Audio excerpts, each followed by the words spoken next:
Tell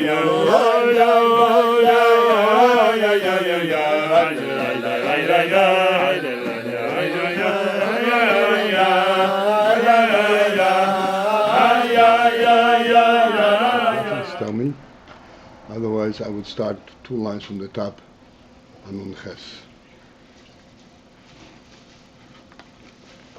I'm not objecting. Sounds good.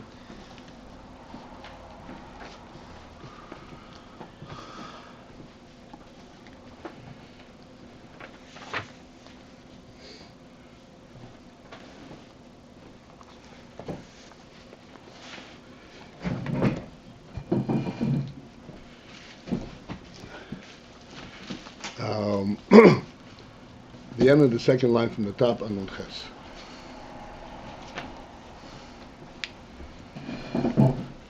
Or maybe we'll start from the very top line. It's the same meaning, but it brings us a little bit further from the beginning. We're explaining the principle of a helem and gilui. And as we discussed many times, it is an all-important principle.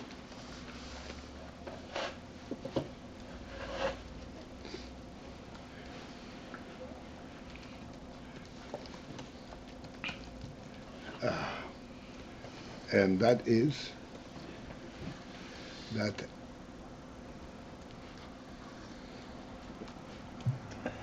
every gilui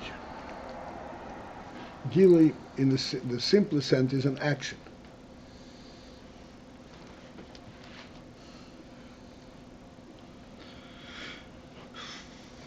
And from our perspective, it's extremely important to understand that an action can be confusing from the perspective that an action would appear to be a reaction to a certain circumstance. It is not a new and novel element. You decide to act in a certain way. The circumstance demand that you do such and such. Otherwise, there are going to be consequences. For example, we make a table with 4 legs.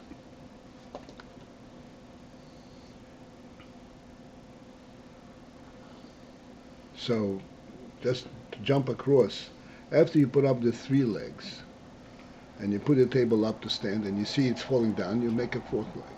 So this 4th leg is not a conceptual reality, that a table has to have 4 legs.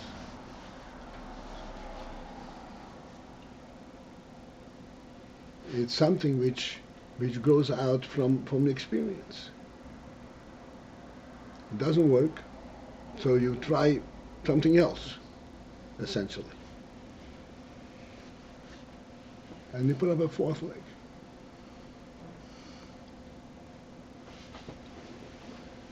And then, lo and behold, it works. If by extension, if you would elaborate on this on a broader scale, then you could actually discount the entire concept of the table. If you go really further to the beginning and say, hey, no, there was a circumstance that meant that they designed the table to begin with.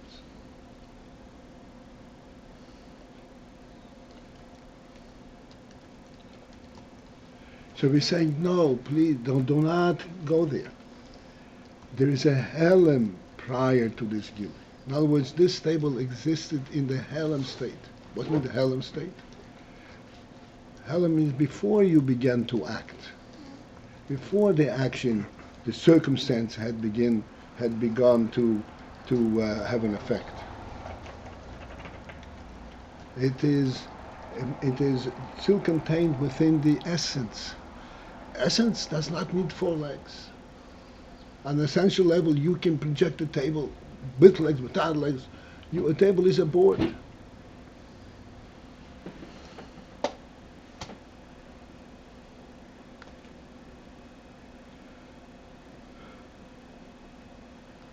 There's nothing in your mind that fall apart if you project a table without legs, with legs, or with 3 legs. Makes a difference.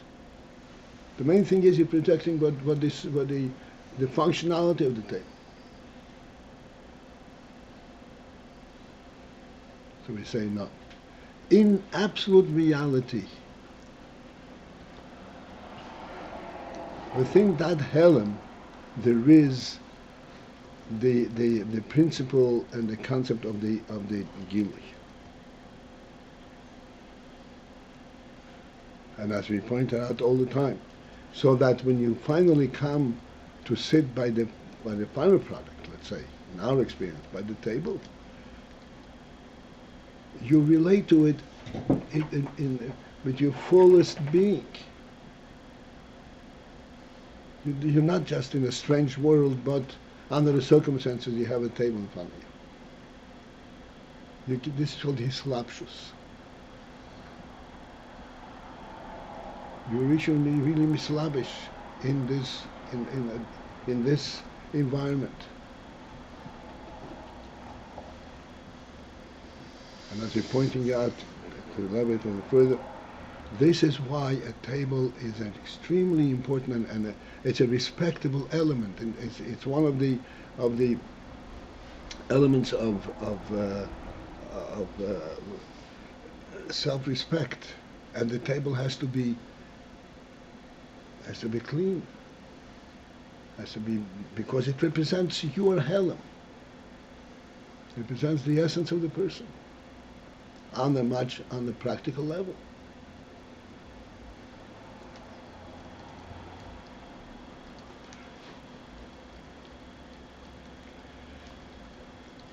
This is called helem gilui. The helem is the way it is in essence. The essence demand that there would be this, that this stage, and this stage has these elements.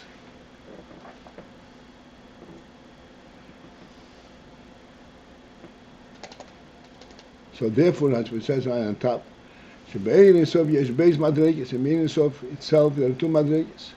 Who mashaolo birsoyle lahatzil. The one madrege is sheolo birsoyle lahatzil, that it had occurred, it had entered his will, lahatzil, to emanate and to reveal, to provide for a worldly presence. V'shir be'atzmei, and there in that all birsoyle lahatzil is shir be'atzmei. He already projected with internally what that Atzilus will be, what will be contained in this emanation. And then there is the second madrega of Bechinas Ha'Oyin Sof Shalom Aylam Bechinas Aliyas Horotzin, the Oyin Sof aspect, which is above Aliyas Horotzin, above this union of considering emanation and revelation. The way the Eire Sof is unto itself.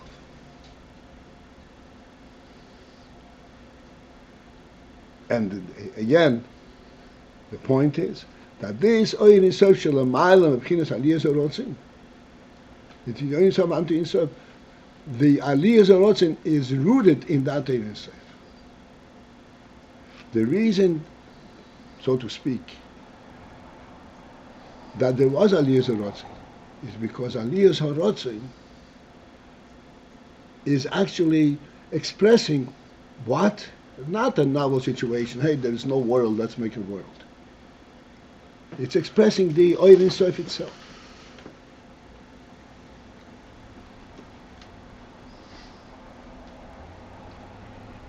It's and the Aliyas Horotzin is within the Oyin Sof.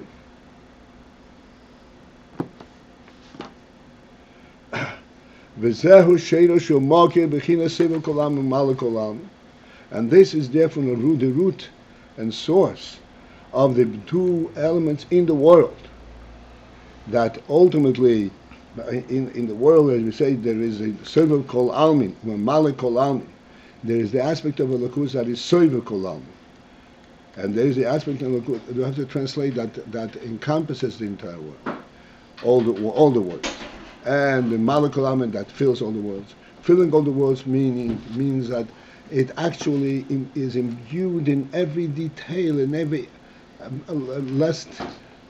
most minute aspect of the world. There is Ayin.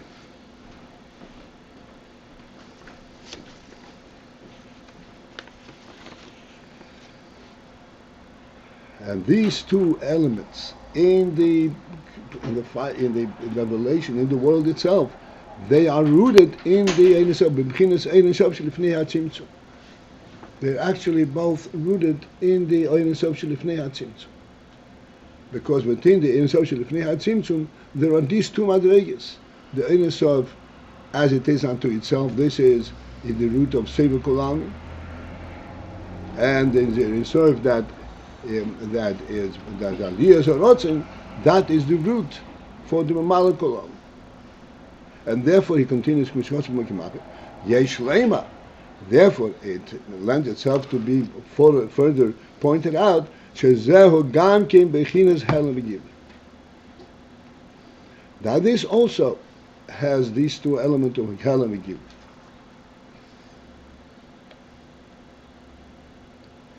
Helem is the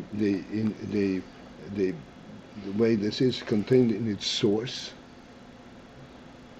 where there is no expression of anything, but nevertheless within that source there is the demand, so to speak, or there is the element of gilui, and then there is gilui. The bechinas aliyah zorotzin, who bechinas hispashus ho'er, because aliyah zorotzin, this is the aspect that's called hispashtus ho'er.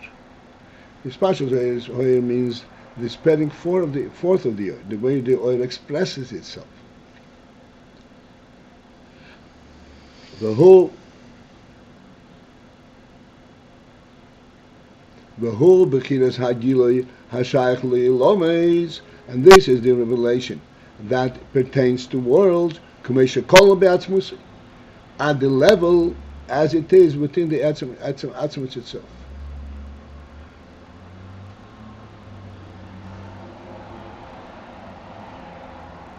Within the atzmus itself, there is this gilui that is related to worlds, so that worlds represent an element and have a atzmus presence.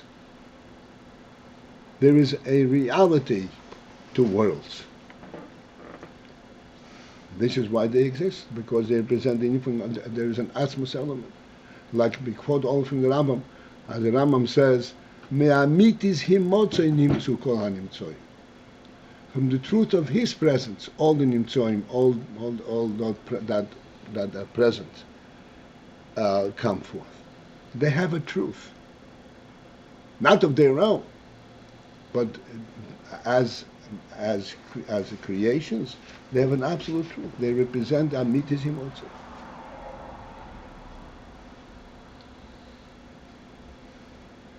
The truth of His own presence. In ultimate terms, in our terms, just as we have no question, there's no possibility of asking, where does this motorishin come from? What does it stand for? Why is it there? This is beyond intellectual pursuit. This is known, as far as we're concerned, to the extent of it, it's known only in the nefesh itself. This is not an intellectual identification. So too, in the creation itself, there is an element of that level of truth. Because the fact that there's a creation, it's rooted in the Ayin social of Neatzit.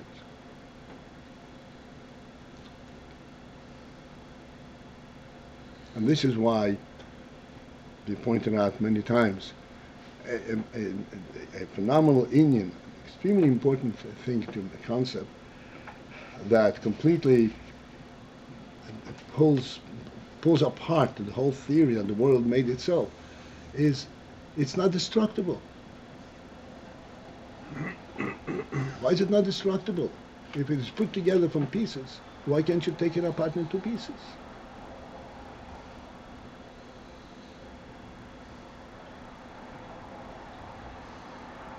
And this principle that to quote, the matter is not destructible, is not something that we come from Chassidus. This is what they are saying.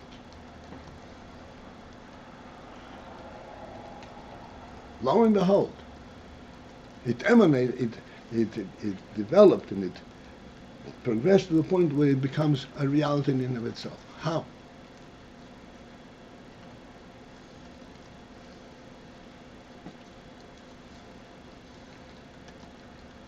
This morning, mind always work. I was thinking to myself, dogs are attracted to dogs. How does a dog know what a dog is?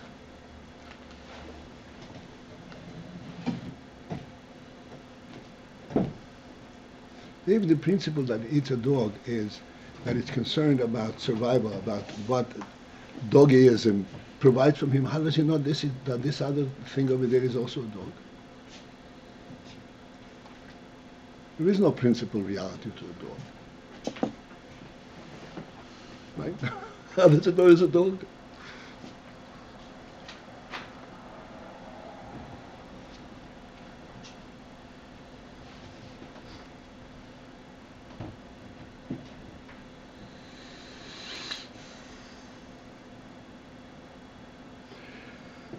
Okay, so this is the gilui shaykh le'elam she'meisha kol be'atzmus. The gilui, as it is contained within the etzem.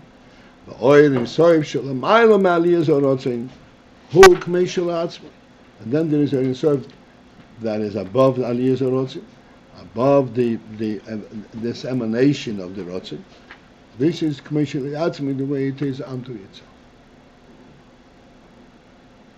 The haray zeh, and this is the conclusion. This is important to understand the point that is brought out in the whole discussion. Bechinas helem gilui. This is what's called the aspect of helem and gilui.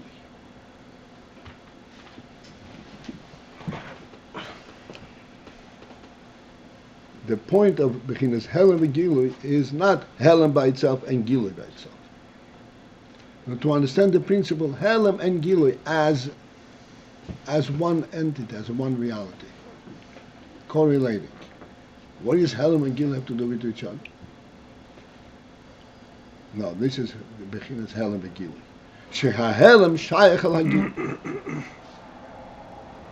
Because even though this is helem, this is at an essential level, but nevertheless, this helem is relating to the gilui.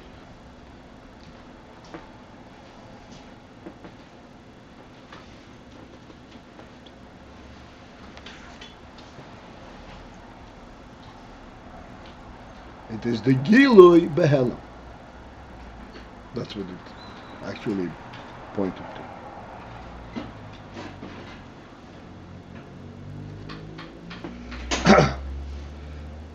V'chol zeh. This entire discussion, hu beho'oir hashayach el ho'ilomis. It is all in the oir that can relate to worlds, that is related to worlds.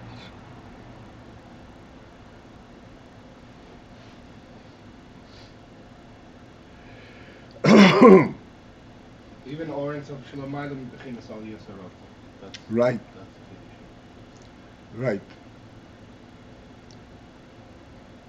That is already the oil hashayach al hoilams.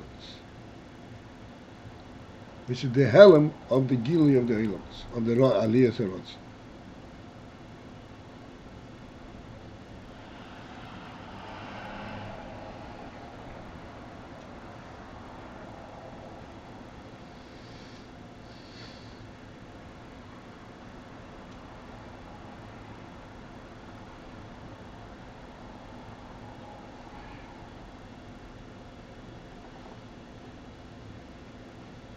it is impossible to describe and design this oir, because this is oir himself.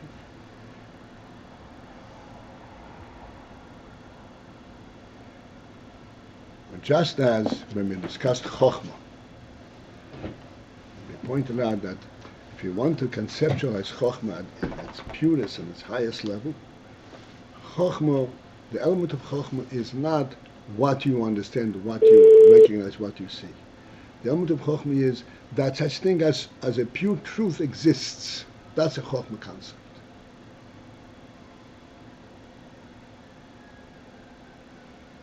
As we pointed out many times, that when you, Chokhmah and sight, we said, Chassidus explains, are the similar principle.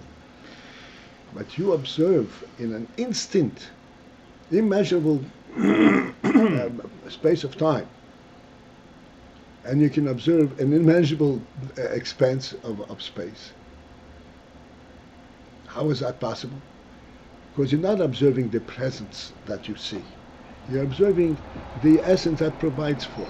Hey, there is really space, there's really a presence. This is what the impression of sight is.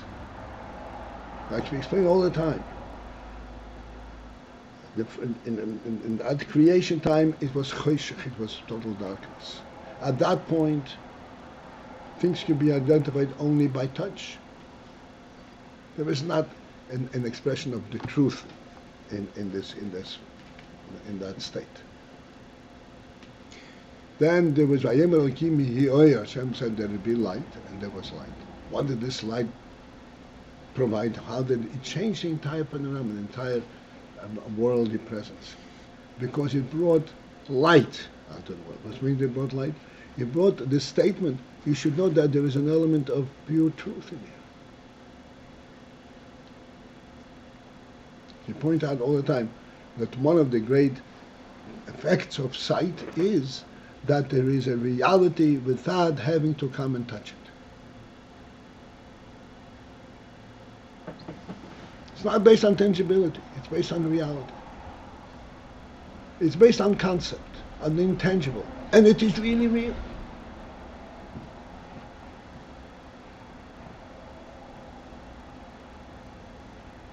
It is more real than that which you identify by touch.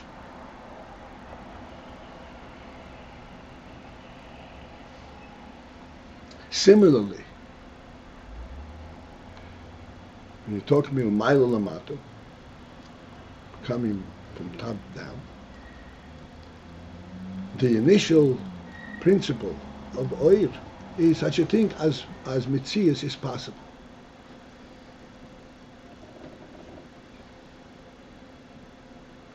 This is the helem.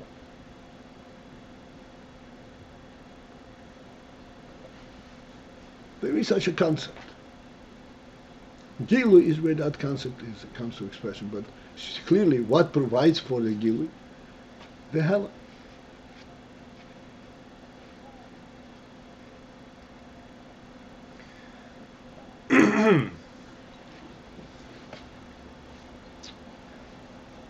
So the two levels in Ayin Seif, the Maila Me'aliyas Haratzin and the Ayin Seif that is kind of measuring, they're both levels in helem, right? Or we're calling the second level already gilui. In other words, this. Within that level of K'meshu Huli Atzmei, that's just K'meshu Huli Atzmei. Yeah, this is already gilui. This is gilui. When there is Aliyas Haratzin, and in this Aliyas Haratzin there is Shir Be'atzmei B'koyach. There is a design of world in it. That's gilui at this point. That's gilui. So within that level, this is called gilui. So it would seem that any as soon as we're talking about or, already it's helem shayach gilui. That we'll coming to that. We're coming to that.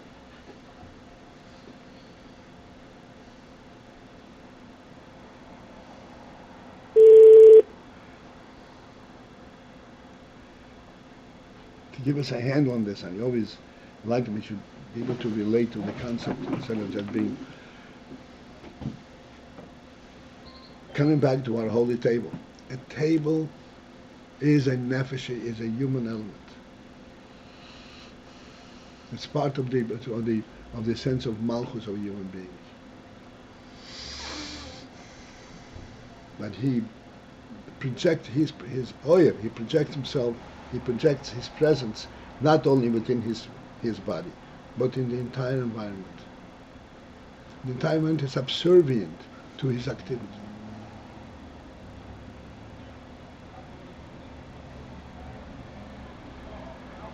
What is a person's activity in the table? The space, the board on top of which he can put his book. Within this concept, there's already the full design of the table. Because the concept states not only, yes, I can use a board. That board has to stand on its own. On the same earth, upon the same floor that I'm sitting. And he has to stand firmly. Does he think about it standing? No, not at all. But contained in that idea is not, oh, wouldn't it be nice if I didn't have to hold a cup in my hand? That's not the point. Not at all. It's an expression of the human presence, like we said.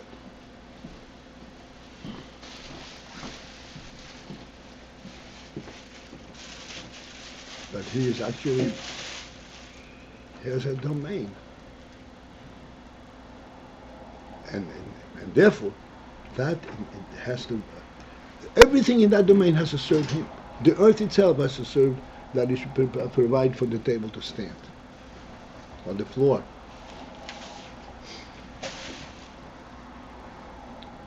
So you're saying it all starts with the fact that there's a human presence? Oh, yes. Because human presence is a true presence. It's a godly presence. And from that human element emanate the entire human development.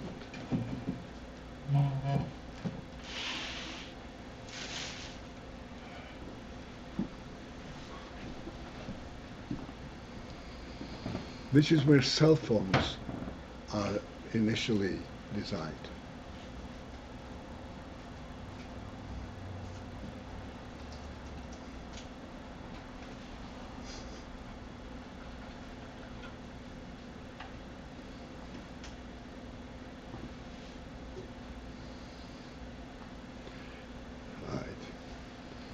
Okay, this next line is what you were saying, oil in general, but I don't want to. We already, the first time around, we already, so to speak, read it, but we never really discussed it. And in Mitzvah tomorrow we'll start.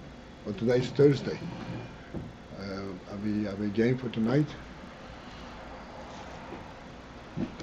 What's the It's a helem. It's a helem. Hey, helem ashaycha la gilui. What? What was the suffix? What's the suffix? The suffix is that lately the Thursday night get together is quite loose. A lot of empty seats.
bidastanu